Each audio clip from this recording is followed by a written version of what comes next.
com Cido Oliveira,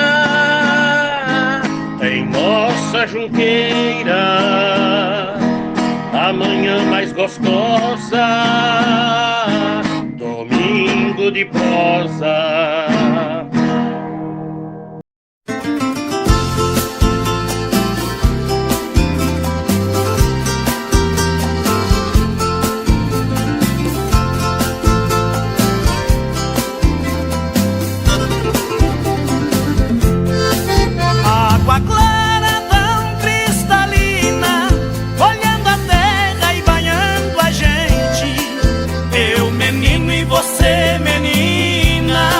Botões de rosas tão inocentes, quando as cores do arco-íris pintavam o céu enfeitando o dia. Vinha um vento não sei de onde, daquele vento que assovia. Ai, ai, doce encanto, doce magia, nas asas de um passarinho azulado que o pensamento cria. Ai, ai, a saudade vai me levando. Se eu pudesse eu traria o tempo de volta pra não ficar sonhando.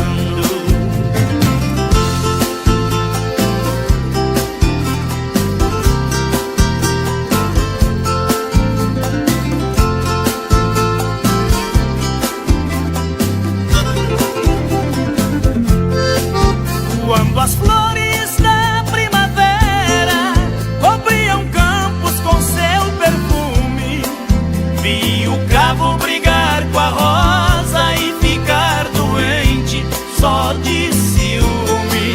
Noite morna de lua cheia, viola e canto de violeiros, eu crescido e você formosa, querendo ser meu amor primeiro. Muito bom dia, estamos começando mais um Domingo de Prosa, hoje com o seu Gilberto Sampaio, uma pessoa muito querida de Junqueirópolis, com várias histórias para contar para vocês que nos acompanham aqui no Domingo de Prosa. Seu Gilberto, muito bom dia. Bom dia, Cido, bom dia ao pessoal que vai estar assistindo. E eu de antemão já quero agradecer essa oportunidade e estamos aí para conversar. Seu Gilberto, quantos anos tem? Eu estou com 74, fiz esse mês. 74 anos, tá jovem, seu Gilberto. Por fora tá bem jovem. O senhor é nascido onde? Eu nasci em Novo Horizonte. Com 5 anos a minha família mudou para Dracena. Praticamente a minha juventude foi toda em Dracena, porque com 18 anos eu fui para Campo Grande fazer o serviço militar, né, o exército. E com 19 anos eu mudei para São Paulo. Morei em São Paulo 11 anos, foi na época que eu conheci minha mulher, que era de Dracena, casamos. E em 79 viemos para Junqueirópolis, que nós compramos uma loja de material de construção, que na época chamava Casa das Tintas. E estamos aí até hoje, desde 79. Você chegou no ano de 1979 em Junqueirópolis. O senhor já veio de mudança ou veio primeiro? Como é que foi a chegada em Junqueirópolis? A Junqueirópolis foi assim, a gente fez, porque foi eu e meu cunhado, né? Fizemos uma viagem... Como é que chama o cunhado? O Arquimedes. Era daqui também. E na época, a ideia nossa era ir para Nova Andradina, no Mato Grosso. A gente estava com umas ideias lá. Aí nós fomos para lá, não deu certo. Na volta, como eu tinha família em Dracena, aí nós ficamos sabendo que estava vendendo essa loja em Junqueirópolis. Passamos aqui, até foi num domingo, olhamos, já fizemos negócio no domingo, aí nós fomos embora. Aí o meu cunhado, ele veio assim 6 meses antes. E ele ficou com a loja aberta aqui uns 6 meses e eu só vim no final do ano de 79. Praticamente eu comecei a trabalhar em 80 aqui em Junqueirópolis. Como é que era o nome da loja? Era Casa das Tintas. Onde ficava? Ficava em frente à sorveteria da esquina ali da igreja. Hoje lá é Pastelinho de Sorvete. Pastelinho de Sorvete, exatamente. Ali funcionou também depois funcionava o Cristal, teve outras lojas ali. Sim. E ali era a loja. Ali era a loja. E quando o senhor comprou essa loja, o dono estava vendendo porque a loja, ele estava cansado ou porque a loja estava... Não, o Cido, ali é o seguinte, o dono daquela loja, ele era uma pessoa da zona rural. Ele abriu a loja e quando ele começou a loja, pelo que a gente ficou sabendo, ele começou a se sentir mal e ele veio a falecer. E ele tinha os filhos, mas os filhos não estavam assim muito ligados com a loja, porque eles ficavam cuidando do sítio, né? Na zona rural. Então, aí eles fecharam a loja. Quando o dono da loja faleceu, eles fecharam a loja. Aí nós ficamos sabendo, aí foi que nós compramos ela. Aí comprou ela de porteira fechada, estava estocada? Não tinha nada. Não? Tinha 300 galões de tinta ainda da cor laranja. Laranja. É o que tinha. Uma cor bacana, né? Mas foi difícil de vender. É a cor da bonança. Aí comprou, aí vocês vieram tocar a loja. Aí... Já tinha tocado comércio desse tipo? Não. Era uma experiência nova. Eu, para falar a verdade, eu descobri que eu ia ser comerciante quando eu fui para o Exército. Porque lá no Exército eu fui por uma fazenda, que era, eles falavam, a fazenda do governo, tá? Era do governo federal, né? E lá tinha criação de cavalo. E era uma fazenda muito grande, tinha mais ou menos umas 50 famílias que moravam na fazenda.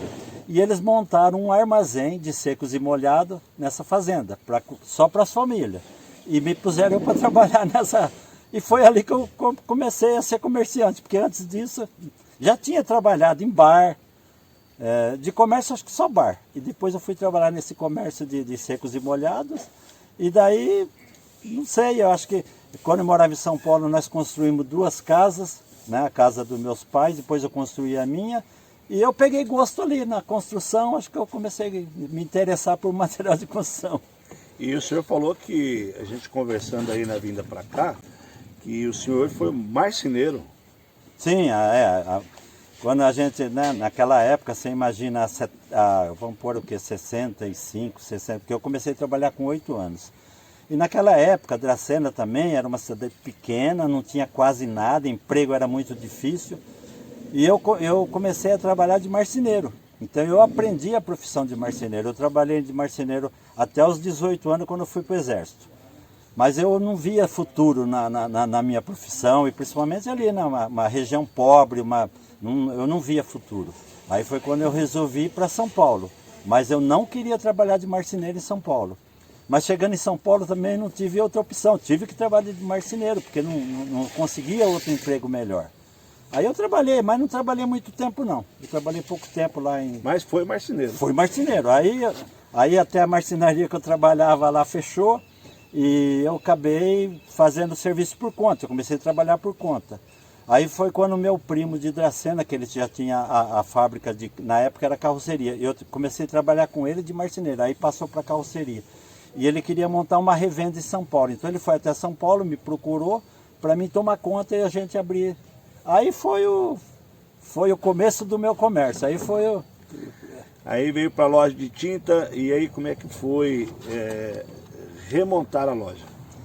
Ó, Cido, no começo é muito difícil, né? Porque a gente assim, não tinha muito dinheiro para investir. E novo na cidade. E novo na cidade, e também não queria vender o que tinha com medo de perder, porque você não sabe. Você vê, eu morei tanto tempo em Dracena e eu vim em Junquerópolis 2, 3 vezes a passeio, mas eu não conhecia muito Junquerópolis. Mas eu tinha um parente que trabalhava aqui, que era de Dracena também, e ele me incentivou muito. E ele tinha um bom conhecimento. E ele acabou me levando para as amizades que ele tinha e tal, e eu fui fazendo aquele meio de campo ali e tal. E assim, nossa, foi excelente, foi ótimo, sabe? Mesmo com as dificuldades e tal, a gente já percebeu que no começo tinha chance de crescer e não demorou muito não. Com pouco tempo a gente já via que... O sócio era daqui ou ele veio junto? O sócio é meu cunhado, acho que o pessoal também conhece, né? O Arquimedes. Ele também era de Dracena. Quando eu fui para São Paulo, ele também foi. Na mesma situação nossa, ele também foi lá atrás de emprego e tal.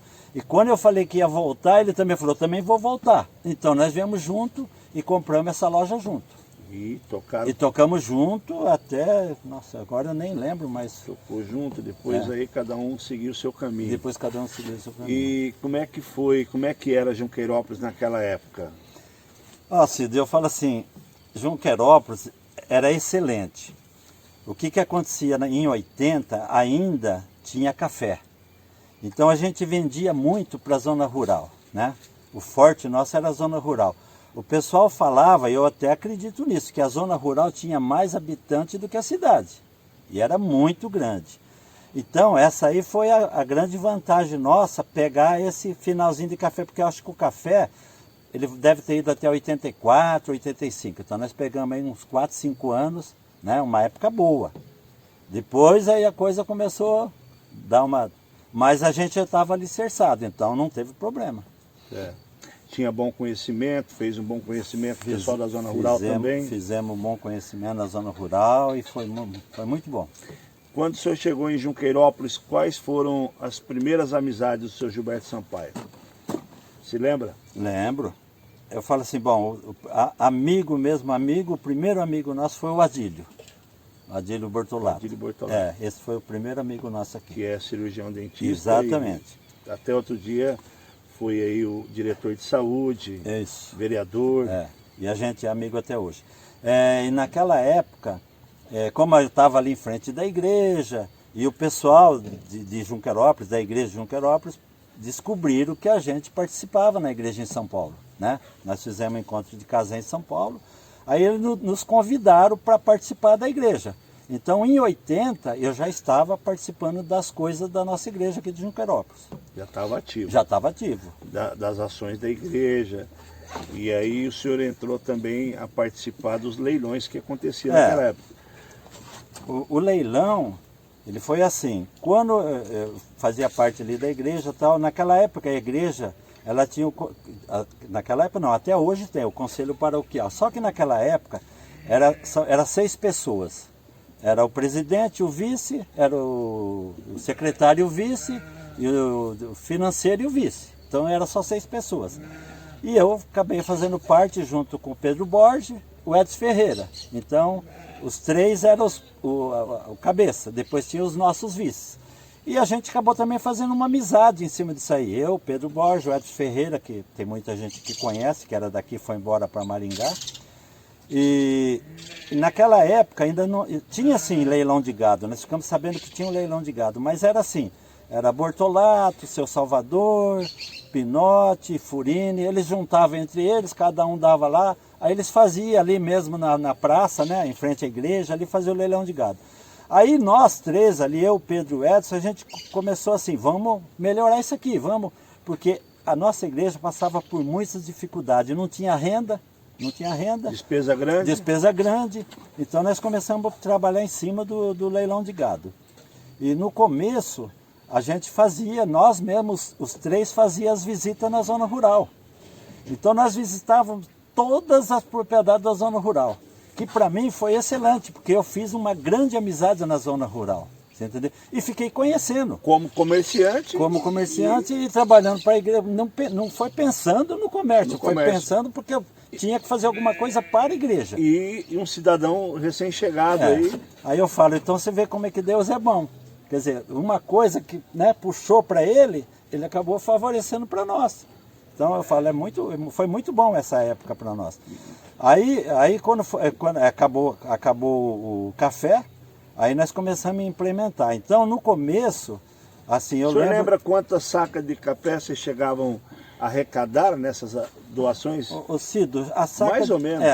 Eu acredito que arrecadava assim de 500 a 800 sacas. Uma colheita boa. Mas era final de coisa, ainda era bom. Uma colheita boa. Mas assim, no leilão de gado, no primeiro ano que nós montamos essa equipe ali, os 3 e fazendo visita, nós já conseguimos arrecadar mais de 20 cabeças, no primeiro ano. E aí começamos, nós chegamos até 70 cabeças. Nós conseguimos arrecadar 70 cabeças. Só que quando já estava nessas 70 cabeças, o Edson Ferreira se mudou para Maringá, aí o Nelson Correia entrou no lugar dele. E ainda nós continuamos assim mais acho que foi uns 2 ou 3 anos. Aí o Pedro Borges também foi embora, que ele foi para Piracicaba, né? Acho que foi Piracicaba. Aí E eu e o Nelson, tal, conversando, falou, ó, eu acho que agora vai ficar meio difícil. E outra, gente, porque nós saímos assim praticamente todos os dias, de 3 para as 4 horas, todos os dias nós saíamos para a Zona do Roraima. E aproveitava o sábado e o domingo. Falei, ó, eu acho que o bom agora é a gente montar uma equipe. Então eu lembro assim, no primeiro ano, nós montamos uma equipe só de pessoas que faziam esse tipo de arrecadação, tinha mais de 30. Mas a equipe nossa era mais de 50 pessoas. Então nós dividimos por setores, que nem o nosso setor era, nós fazíamos só essa parte de Junqueirópolis até as 2 Barras, e outro fazia das 2 Barras até a Vila São João, e outro fazia o Paralelo, e outro fazia o Salgado Filho. Então nós fomos dividindo assim. No primeiro ano, nós chegamos a quase 100 cabeças, e depois nós chegamos a 120 cabeças, você entendeu? Então, a equipe funcionou, a prova é que está até hoje, essa equipe mantém ela até hoje.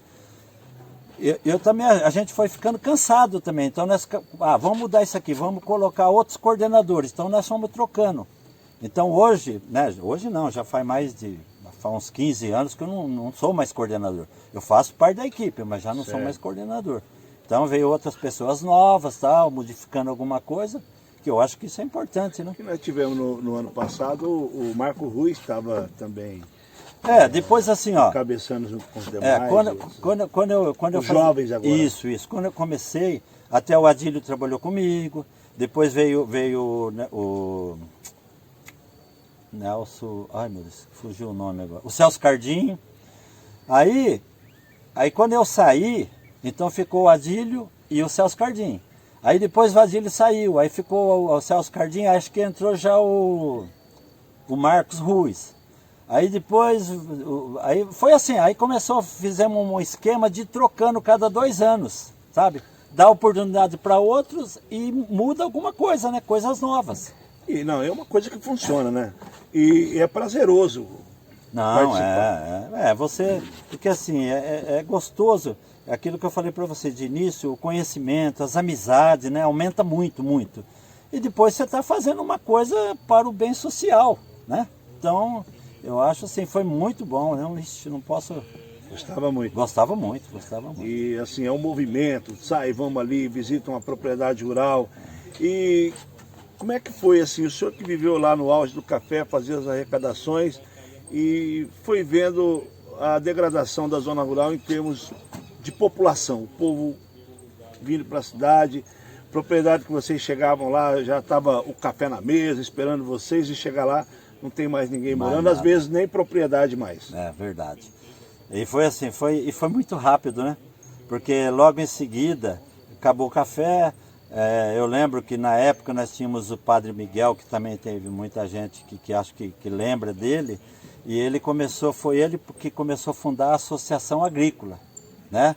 Ele começou a visitar esse povo que estava percebendo, porque não tinha mais renda. Então ele começou e trouxe um monte de coisa, né? Incentivo, a Cerola também já foi quase dessa época, foi um pouquinho depois. Mas eu acho que antes da Cerola veio a Pupunha, que não deu certo, depois veio o Moranguinho, teve muitas coisas. Mas a gente que fazia essas visitas, rapaz, era triste. E depois, outra hora que começou a cana, então, aí foi um... Veio o plantio da mandioca, veio um monte de buscando assim, alternativas e não conseguia encontrar.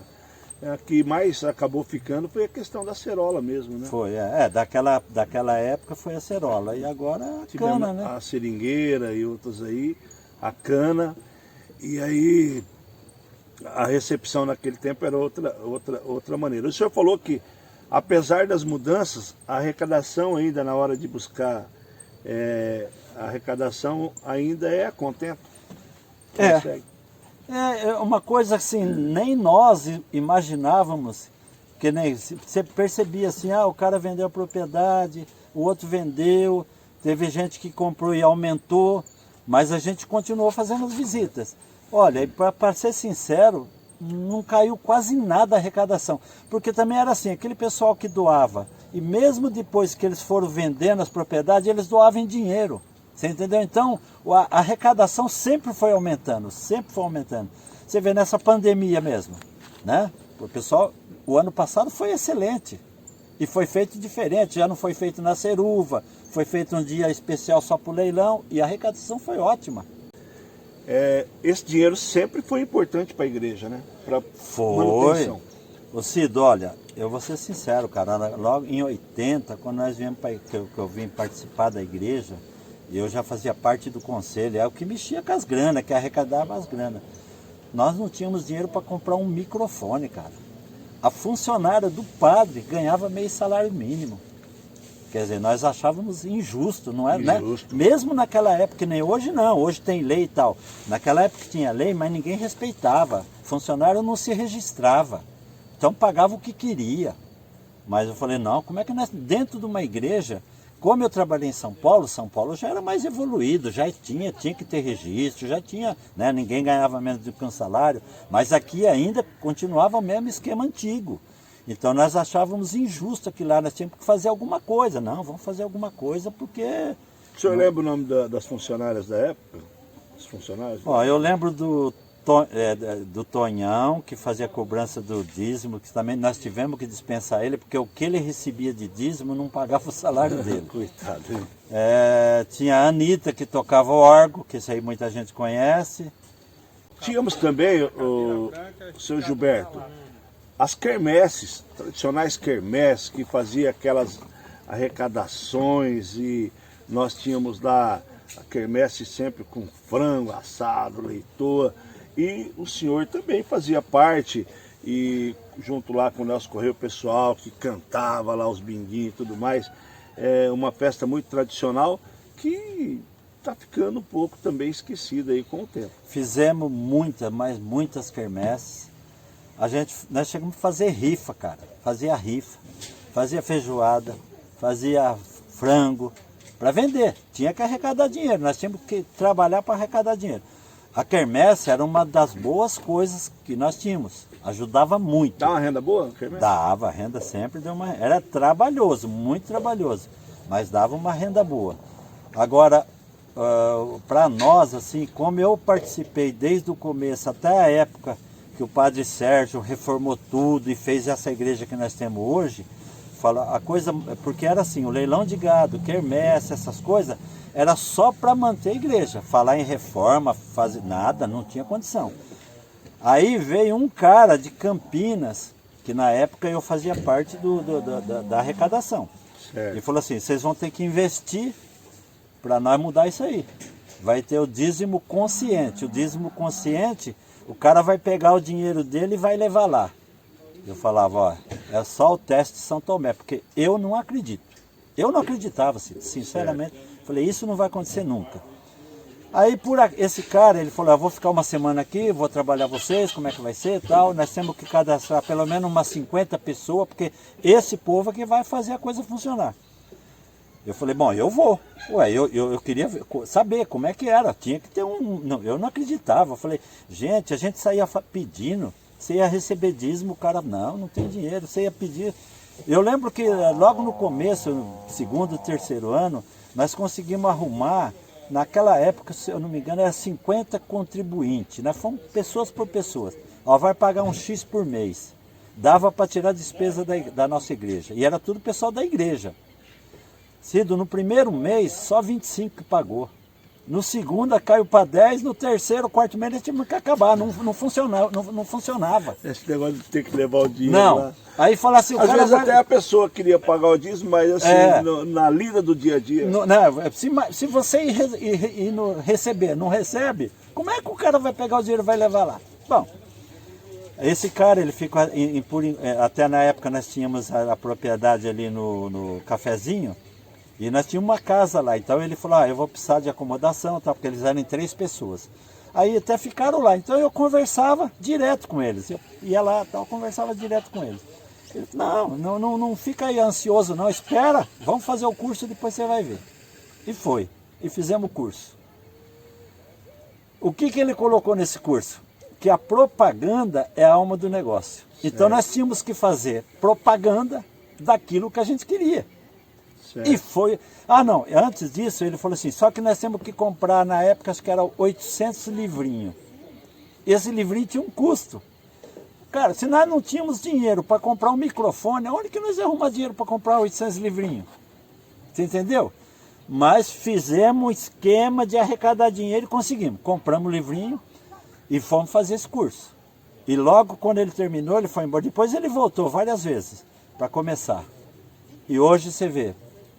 Hoje, ó, nossa igreja hoje, isso aí eu posso falar, porque tá nos boletim, né, que eles fazem no jornalzinho, está funcionando. Mas hoje ela arrecada mais de 50 mil reais por mês. Quer dizer, aí o que aconteceu? Quando ela começou a arrecadar para tirar as despesas, leilão de gado, quermesse, essas coisas, foi para investir na reforma. Certo. Por isso que nós temos hoje, você vê aquela quadra, quando eu cheguei aqui, aquela quadra, ela só tinha quadra, não tinha cobertura, não tinha nada. Não tinha piso, era só cimento. Você vê? Então foi todo investimento que foi o povo de Junqueirópolis que investiu. E a quadra da igreja, para quem está fora de Junqueirópolis, ela é coberta e é o palco de vários acontecimentos sim, ali. sim. Né? Tanto da igreja como também da comunidade. Escolas fazem ali os seus eventos. Até missas já foram rezadas várias vezes lá dentro da quadra. E quando estava reformando a igreja, era tudo lá. Tudo ali no lugar. Aí o senhor formou a família, fala dos filhos. Então, aí, né, o Cristiano, ele nasceu em São Paulo. A minha segunda filha também nasceu em São Paulo, que foi a única assim que dispersou da família, porque ela quis ir embora, hoje ela está em Taubaté. O Juliano, já quando nós chegamos em Junqueirópolis, minha mulher foi fazer o teste e já estava grávida. Então, ele foi feito em São Paulo, mas nasceu em Junqueirópolis. É Junqueirópolense. Ele é Junqueirópolense. Então, aí começou, né? Aí começaram a estudar aqui, foram se criando, os 3 se formaram, mas os 3 partiram para o comércio também, porque minha filha lá também tem um restaurante. Então, estão os 3 no comércio. Muito bem. Quantos anos de casado?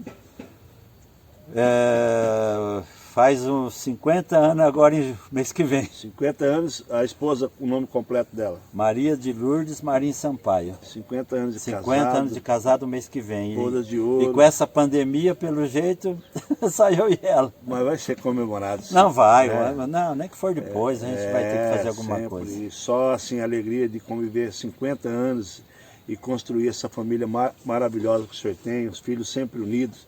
A gente percebe, nós estamos aqui, mas os filhos estão aí, né, acompanhando o senhor aí, sempre de perto, a mãe e tudo mais. É uma coisa muito gratificante, né? Cid, eu não posso deixar, não posso esquecer de falar isso, porque assim, a minha mulher foi uma guerreira junto comigo, né? Porque assim, quando casamos, ela foi para São Paulo, ela também nunca tinha saído de assim, Penápolis, Dracena, nunca tinha conhecido outra cidade. Então para ela também não foi fácil. E praticamente fomos morar assim junto com a minha família. Aí depois, quando eu quis ir embora de São Paulo, ela não estava muito querendo não. Ela achava que São Paulo era mais vantajoso, tinha mais futuro e tal. E ela acabou me acompanhando. E a gente aqui no começo também assim foi muito difícil, né?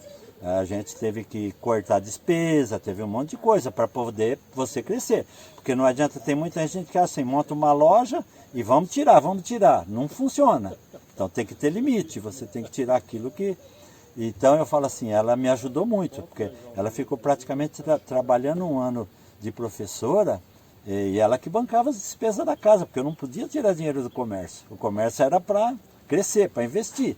Então, falo assim, eu não posso deixar de falar de jeito nenhum. Até hoje, companheirona, ajudou muito na criação dos filhos, porque praticamente ela que cuidava mais dessa parte. E eu tinha que cuidar do trabalho. Então... E o senhor chegou em Junqueirópolis, aí veio de fora, hoje o senhor é junqueirópolense, sairia de Junqueirópolis hoje? Jamais, jamais. Até a gente comentou, né, na hora que vinha vindo, a minha vontade, porque eu era apaixonado por Dracena. Eu fui para São Paulo por necessidade mesmo, eu não queria ir de jeito, e nem eu e nem minha família. Mas a gente percebeu que se ficasse ali não ia dar, né? Não dava liga. Então a minha vontade era voltar para Dracena. Mas como deu certo aqui, ainda na época assim, eu fiquei meio assim, que a minha mulher falou, então nós podíamos morar, porque a família dela é tudo de Dracena, nós podíamos morar em Dracena e tal. Mas aí eu pensei, não, como é que um comerciante, né, com um comércio em Junqueirópolis, dependendo do povo, vai estar morando em Dracena? Que exemplo que eu ia dar? Falei, não, nós vamos, 10 quilômetros para ir lá, vai toda hora que quer, vamos morar aqui. Aí você fez essa pergunta. Hoje eu não troco Junqueirópolis por 10 Dracenas, jamais. Nossa, eu me apaixonei por Junqueirópolis. Não só eu, ela também, a minha família toda. Legal. Todo mundo O gosta. senhor nunca quis entrar na política? Ser candidato a vereador? Não. Nada? Eu sempre gostei de política, você sabe, nós conversamos muito sobre isso daí. Eu sempre gostei, mas assim, não tenho essa paixão para ser político, não. Eu gosto da política, mas para ser político não. Participar sim, estar não. Eu gosto de participar, ajudar, dar opinião, discordar, concordar, mas assim, para ser político não é meu. Muito bom. Seu Gilberto, foi muito bom prosear com o senhor. Agradecer aí, parabenizar o senhor pelo êxito em Junqueirópolis, comerciante que passou várias fases do município, teve fase boa, fase mais ou menos, fase ruim, fase boa, e está aí prosperando junto com a família, parabéns. Obrigado. Jovem, né? Tá aí, né? Mais ou menos. Curtindo assim. a vida e assim nós vamos. Eu ainda tento ser jovem, mas está difícil. Então tá jóia, muito obrigado. Esse foi o nosso Domingo de Prosa de hoje com o seu Gilberto Sampaio, um baluarte junqueiropolense. Cidó, muito obrigado, tá? Eu agradeço mesmo de coração. A gente já se conhece há tanto tempo, eu também acho que você é um cara junqueiropolense, né? Faz tudo pela cidade. E eu acho que é assim que uma cidade cresce, é assim que o povo se une, né? Então eu acho que nós estamos juntos nessa daí, tá? Okay. Muito obrigado mesmo. Eu que agradeço.